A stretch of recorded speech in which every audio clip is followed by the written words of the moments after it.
spent your life in combat zones. That's why I think your testimony is so compelling, because you have a frame of reference. You've seen a lot of destruction and a lot of killing in your life for 25 years. How would you compare what you saw in Gaza to what you've seen in, say, Afghanistan or Iraq? Nothing compares.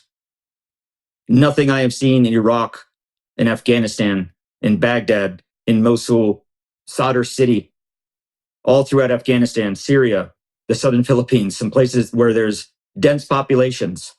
I have never witnessed anything as brutal, destructive, violent, and I would say that steps far over our international laws of how we persecute wars and how we engage in warfare. We've long departed from that standard. Good morning, everybody, and welcome back to Walking the Blunt Blade. I'm Oliver. I'm going to try and do very little talking this morning because I have snippets of the Tucker Carlson show to share with you.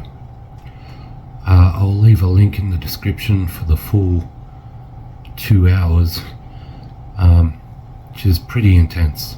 And when they look at it and they open that box, the IDF, the Israeli government, with hands in the air, they're going to go, wasn't us. America helped us do it. It's their money. And then the world's going to say, what say you, America? And right now, we do not have a good answer for that. And if we're going to bank on, oh, well, we didn't know, or we just did what the IDF did, shame on us. It's so compelling when you see it. And I'm like, because I watched it, and as I'm watching it and feeling and being there, and you hear early morning hours, pre-dawn, sunrise over the Mediterranean, thousands of Palestinians rushing down to the site, and over their heads, you just see tracer bullets flying, tracers, tank rounds, artillery rounds. And they do that to keep the Palestinians on the right path. My suggestion from the very beginning was like, have we tried a sign? Put a sign out there? Like, I don't know, like put a sign in the road that says go this way instead of shooting a Markava tank round. Like, I think that would be a great way to kind of start. This gentleman's testimony is of utmost importance, and I think everyone needs to hear it. Here in Australia, I believe we've just had massive Palestinian protests, and Australia is slowly getting the picture. It's sad to think it takes massive protests for a government to see what's going on and do the right thing. But there you go. His name is Amir. I know that because when he walked over from the crowd of people, he walked toward me. There was two of us standing there, two UG Solutions guards standing in that area. And he was walking towards us, and we thought maybe he was hurt, or maybe he was asking for some more food, because all he had in his arms was a small bag of rice, half a bag of flour, some lentils that he had picked up from the ground. He didn't have much.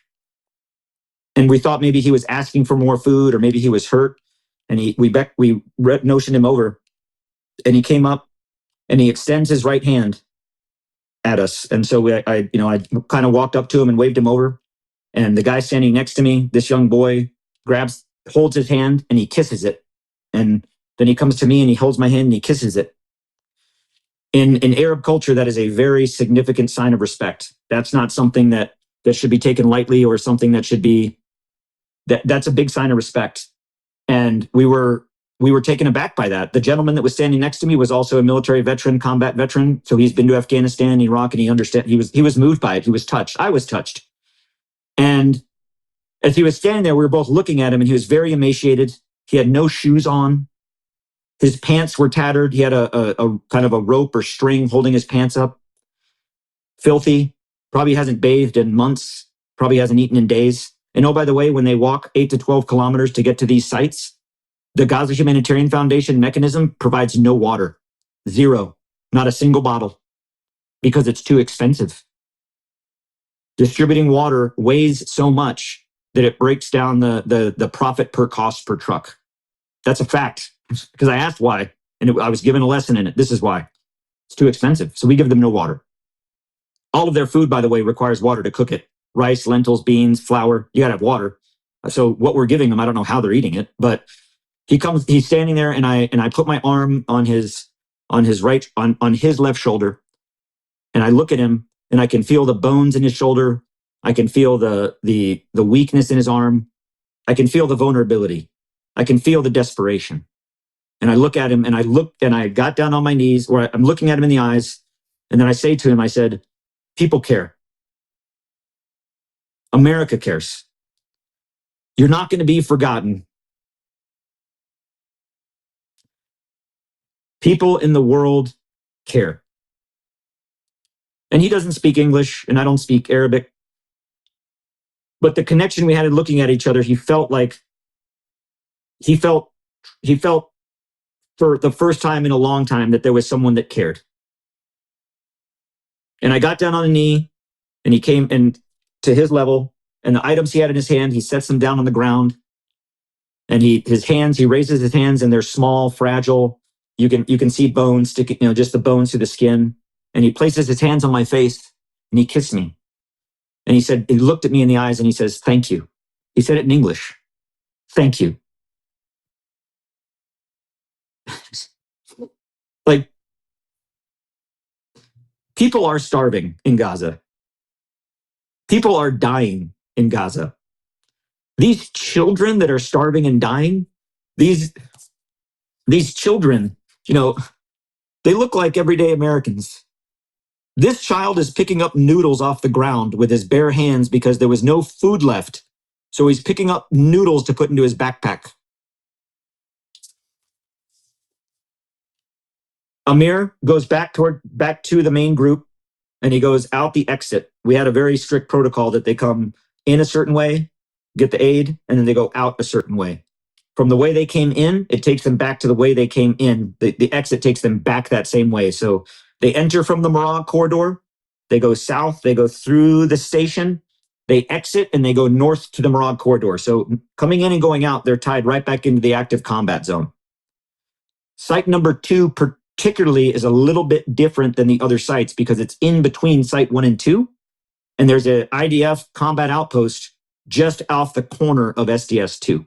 So there's a berm that lines that road going out.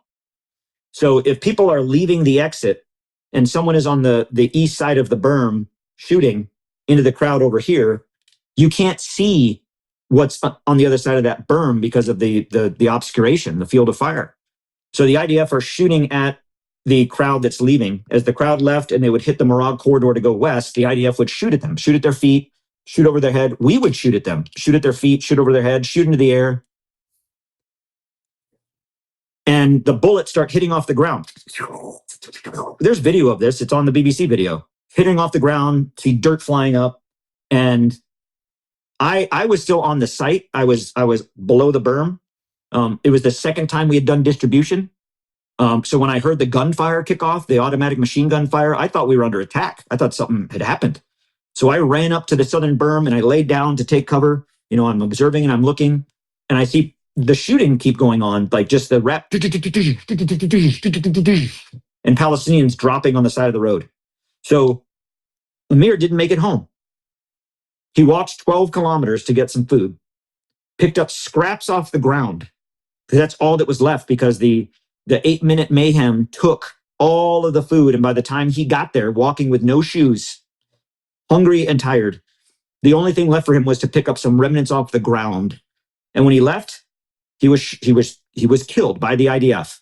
Please watch this, gentlemen, and if you have the time, check out the full Tucker Carlson interview.